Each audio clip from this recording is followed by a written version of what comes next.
Breaking చూస్తున్నాం. గత కొన్ని రోజులుగా భారత్ పాక్ మధ్య కొనసాగుతున్న ఉద్రిక్తలకు తెరపడింది. కాల్పుల విరమణకు ఇరు దేశాలు అంగీకరించినట్లు కూడా భారత విదేశాంగ శాఖ కార్యదర్శి విక్రమ్ మిశ్రీ ప్రకటించారు. అయితే సాయంత్రం 5 గంటల నుంచి కూడా కాల్పుల విరమణ అమల్లోకి వచ్చినట్లు తెలుస్తోంది. అంతకుముందే ఇదే అంశంపై అమెరికా అధ్యక్షుడు డొనాల్డ్ ట్రంప్ కీలక ప్రకటన చేశారు. ఈ అంశానికి సంబంధించి పూర్తి అప్డేట్స్ అందించడానికి మా అసోసియేటెడ్ ఎడిటర్ రాజు సిద్ధంగా ఉన్నారు. రాజు, ఇప్పటి వరకు కూడా మనం చూసాం డే 1 నుంచి కూడా పాక్ ఏదైతే భారత్ దాడి చేసిన తర్వాత నుంచి పాక్ ఒకటే చెప్తూ వస్తుంది, మేము ఏమైనా చేస్తామో మిమ్మల్ని వదలము అంటూ కూడా చెప్పిన పాక్ ఈరోజు ఎందుకు సంధికి వచ్చిందంటారు? అంటే భారత్ ముందు పాక్ నథింగ్ అని వాళ్ళు అనుకోనే ఇలా సంధికి కుదుర్చుకున్నారనుకోవచ్చు అంటారా?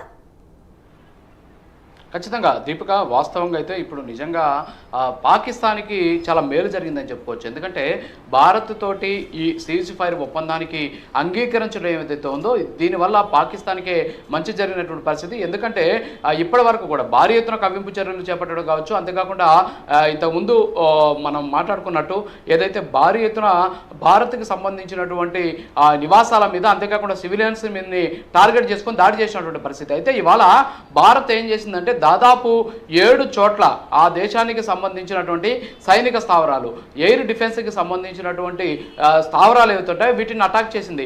దాదాపుగా అన్నీ కూడా నేలమట్టం అయిపోయినటువంటి పరిస్థితి, డెస్ట్రాయ్ అయిపోయినటువంటి పరిస్థితి. అంటే పాకిస్తాన్ నుంచి మరొక దాడి చేయడానికి అవసరమైనటువంటి టెక్నాలజీ కావచ్చు, అంతేకాకుండా ఏదైతే వాళ్ళకి వెపన్స్ కానీ ఏవి కూడా లేకుండా చేసినటువంటి పరిస్థితి. అంటే భారత్ ఇక్కడ 2 అంశాలు ఖచ్చితంగా మెచ్చుకోవాలి భారత సైన్యాన్ని. ఒకటి వచ్చేసి ఏదైతే 7వ తేదీ జరిగినటువంటి దాడులు ఉన్నాయో, ఈ 7వ తేదీ జరిగినటువంటి దాడుల్లో పాకిస్తాన్కి సంబంధించి ఒక్క పౌరుడికి కూడా కనీసం గాయం కాకుండా, పాకిస్తాన్కి సంబంధించినటువంటి ఆవాసాలు దెబ్బతినకుండా కేవలము 9 టెర్రర్ లాంచ్ ప్యాడ్స్ని మాత్రమే టార్గెట్ చేసుకొని దాడి చేసినటువంటి పరిస్థితి. ఇందులో ఇప్పటికి 5 మంది మోస్ట్ వాంటెడ్ టెర్రరిస్ట్ అనమాట. వీళ్ళు ఇప్పటి వరకు కూడా ప్రపంచ దేశాల్లో అనేక టెర్రరిస్ట్కి సంబంధించినటువంటి దాడులు చేసినటువంటి ఎవరైతే ఉన్నారో వాళ్ళు 5 మంది కూడా చనిపోయినటువంటి పరిస్థితి.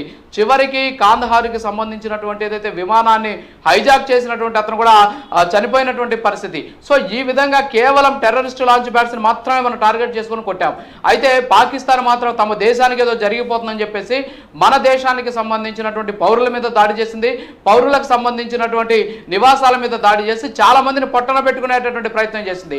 దీంతో ఈరోజు భారత్ చాలా కఠినమైనటువంటి నిర్ణయం తీసుకొని ఇవాళ ఉదయం నుంచి కూడా దాదాపుగా మధ్యాహ్నం వరకు పాకిస్తాన్కి సంబంధించినటువంటి ఎయిర్ బేస్లే లక్ష్యంగా దాడులు చేసింది. ఈ ఎయిర్ బేస్ల లక్ష్యంగా చేసినటువంటి దాడులో దాదాపు 7 ఎయిర్ బేస్లు మొత్తం కూడా ధ్వంసం అయిపోయినటువంటి పరిస్థితి. కేవలం ఎయిర్ బేస్లే కాదు, ఏదైతే ఎయిర్ బేస్లకు సంబంధించిన రక్షణ వ్యవస్థని కూడా భారత్ ధ్వంసం చేసినటువంటి పరిస్థితి. దీంతో పాటు పాకిస్తాన్ ఇవాళ ఉదయం 5 గంటలకు ఒకటి ప్రకటించింది.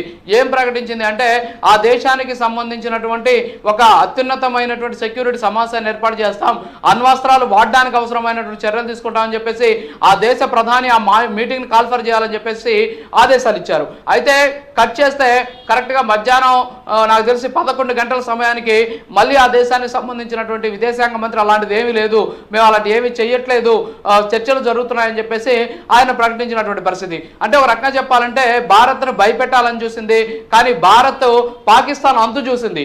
ఈరోజు పాకిస్తాన్ మళ్ళీ దాడి చేయడానికి అవసరమైనటువంటి వెపన్స్ లేవు, అంతేకాకుండా ఆర్థిక పరిస్థితి సహకరించట్లేదు, సిచ్యువేషన్ చాలా దారుణంగా ఉన్న పరిస్థితి.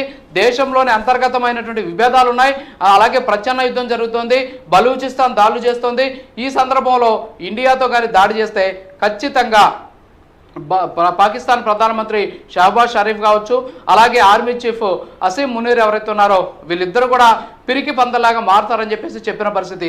ఈ నేపథ్యంలోనే ఇరు దేశాలు కూడా ఇవాళ అంటే మన దేశం నుంచి ఫోన్ వెళ్ళలేదు. ఇక్కడ గుర్తించాల్సినటువంటి విషయం ఏంటంటే చాలామంది 2 దేశాలు మాట్లాడుకున్నాయి అనుకుంటున్నారు.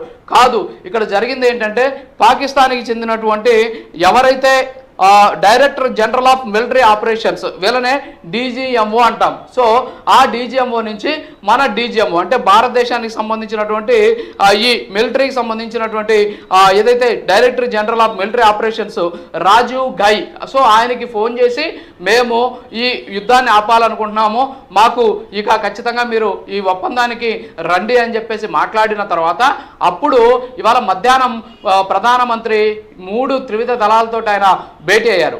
భేటీ అయినటువంటి నేపథ్యంలో ఆ భేటీలో ఈ అంశాలన్నీ కూడా చర్చకు వచ్చాయి. దీంతోపాటు అమెరికా కూడా జోక్యం చేసుకుంది. ఎందుకంటే రెండు దేశాలు కూడా కొట్టుకోవడం, చైనా కూడా జోక్యం చేసుకున్న పరిస్థితి. చైనా కూడా పాకిస్తాన్ నేను సపోర్ట్ చేయను అని చెప్పి ప్రకటించింది. ఉదయాన్నే ప్రైమ్ 9 న్యూస్ దీన్ని ఎక్స్క్లూజివ్గా బయట పెట్టినటువంటి పరిస్థితి.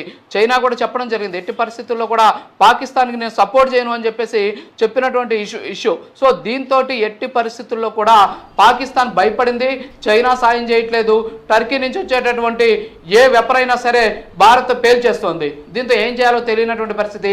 చివరికి అమెరికా కూడా జోక్యం చేసుకున్న నేపథ్యంలో శరణు అని చెప్పి భారత్ కాళ్ళు పట్టుకోవడంతో భారత్ టార్గెట్ యుద్ధం కాదు, భారత్ టార్గెట్ సంయమనం పాటించడం. భారత్ ఎందుకని పాకిస్తాన్తో యుద్ధం చేసింది, పాకిస్తాన్తో దాడులు చేసింది అంటే అక్కడ ఉన్నటువంటి ఉగ్రవాదుల మీద దాడులు చేసింది. సో ఆ ఆపరేషన్ అయిపోయిన తర్వాత పాకిస్తాన్ కవ్వింపు చర్యలకు దిగి పాకిస్తాన్ దాడులు చేయడంతో ప్రతి దాడులు చేయాల్సి వచ్చింది. సో ఇప్పుడు కాళ్ళు పట్టుకుంది కాబట్టి అందుకు అంగీకరించి ఈరోజు ఈ కాల్పుల ఒప్పందం జరిగినటువంటి పరిస్థితి. సో ఇవాళ సాయంత్రం 5 గంటల నుంచి రెండు దేశాల మధ్య అంటే మూడు అంశాలు.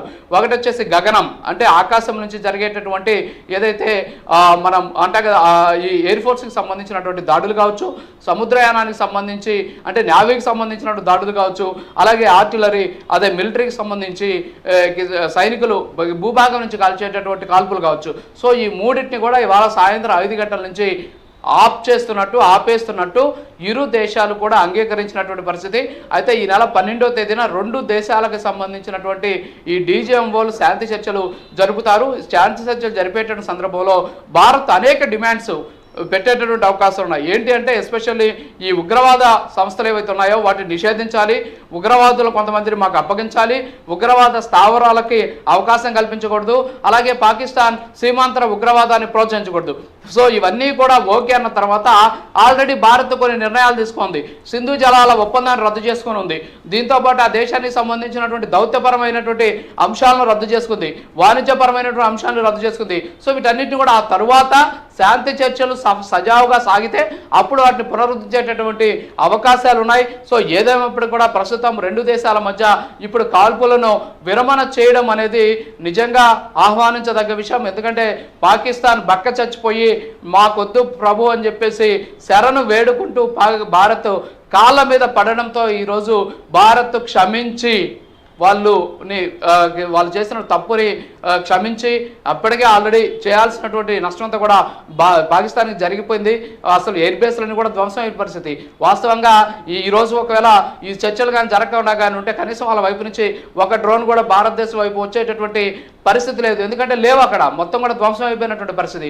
ఇక భారత్ కానీ ఒక చిన్న తుపాకీ వేపన పంపించిన తుపాకీలో బుల్లెట్ పంపించినా సరే ఆ దేశం ఆపేటటువంటి శక్తి లేకుండా అక్కడ ఉన్నటువంటి మొత్తం కూడా అయిపోయినటువంటి పరిస్థితి. సో ఈ నేపథ్యంలోనే వాళ్ళు అంగీకరించారు. సో మొత్తానికైతే కాల్పులకు సంబంధించినటువంటి విరమణ ఒప్పందం జరిగింది. ఈ విరమణ ఒప్పందంలో ఇంకా పాకిస్తాన్ వక్రబుద్ధిగా చూపిస్తే ఇంకా సర్వనాశనం అయిపోతుంది. అంతేకాకుండా భారత్ ఇవాళ మధ్యాహ్నం ఒక కీలక ప్రకటన చేసింది. ఏంటి అంటే భారత్ మీద జరిగేటటువంటి ఏ ఉగ్రదాడైనా సరే మేము దాన్ని యుద్ధంగా పరిగణిస్తాం అని చెప్పి చాలా స్పష్టమైనటువంటి ఒక ప్రకటన చేసింది. ఏంటి ఆ స్పష్టమైన ప్రకటన అంటే ఏ ఉగ్రదాడి జరిగినా సరే అది పాకిస్తాన్ మీద మేము యుద్ధం చేసేదానికి సిద్ధంగా ఉన్నాం అనేటటువంటి ఒక కీలకమైనటువంటి ప్రకటన చేసింది. ఈ ప్రకటన కూడా పాకిస్తాన్ని భయాందోళనలోకి నెట్టినటువంటి పరిస్థితి. సో ఏదో మా దగ్గర అణ్వాయుధాలు ఉన్నాయి, అణువస్త్రాలు ఉన్నాయి, అన్నీ కూడా తీసుకొచ్చి భారత్ మీద వేసేస్తామని చెప్పి రకరకాలైనటువంటి మాటలు అక్కడ ఉన్నటువంటి మీడియా, అక్కడ ఉన్నటువంటి కొంతమంది వ్యక్తులు రకరకాల ప్రచారాలు చేశారు. కానీ దానికి కూడా కొన్ని రూల్స్ అండ్ రెగ్యులేషన్స్ ఉంటాయి. ఎవరంటే వాడు వచ్చి అణ్వాయుధాలు వేసేదానికి లేదు. అణ్వాయుధ ఒప్పందం ఒకటి ఉంది. సో పాకిస్తాన్కి తొలుత దాడి చేసేటటువంటి అధికారం లేదు. పాకిస్తాన్కి ఉండే అధికారం ఏంటంటే పాకిస్తాన్ మీద ముందు దాడి జరిగితే తర్వాత దాడి చేయడానికి మాత్రమే అవకాశం ఉందే తప్ప ముందుగానే మొదటి దాడి చేసేటటువంటి అధికారము పాకిస్తాన్కి లేదు. కానీ భారత్కు ఉంది ఆ అధికారం. భారత్ మొదట అణ్వాయుధాన్ని వాడచ్చు అని చెప్పేసి అధికారం ఉంది. అయినా సరే భారత్ నిజంగా హ్యాట్సప్ చెప్పాలి, చాలా సంయమనం పాటించింది. అక్కడ ఉన్నటువంటి ప్రజలకు కానీ పౌరులకు కానీ అక్కడ ఉన్నటువంటి స్థావరాలకు కానీ ఎక్కడ కూడా చిన్న నష్టం కూడా లేకుండా ఈరోజు తీసుకున్నటువంటి చర్యలతోటి ఖచ్చితంగా ప్రపంచ దేశాలన్నీ కూడా భారత్ను కొనియాడుతూ ఉన్నటువంటి పరిస్థితి. పాకిస్తాన్ ఒక పిరికి బందలాగా, పాకిస్తాన్ ఒక ఉన్మాదం లాగా వ్యవహరించి పాకిస్తాన్ సైనికులు ఇష్టానుసారంగా భారత పౌరుల మీద దాడులు చేసినటువంటి పరిస్థితి ఉంది. దీని మీద ప్రపంచం మొత్తం వాళ్ళ మీద ఉమ్మేసినటువంటి పరిస్థితుల నేపథ్యంలో విధి లేక గతి లేక ఇక వేరే మార్గం లేక ఈరోజు పాకిస్తాన్ ఇండియా కాలు పట్టుకొని ఈరోజు శరణు వేడుకుంటే భారత్ అందుకు అంగీకరించింది. భారత్ పెట్టిన భిక్షతోటి ఈరోజు పాకిస్తాన్ కాల్పుల విరమణ ఒప్పందంతో ప్రశాంతమైనటువంటి జీవితం వైపు అడుగులు వేయబోతుంది. Right thank you Raju.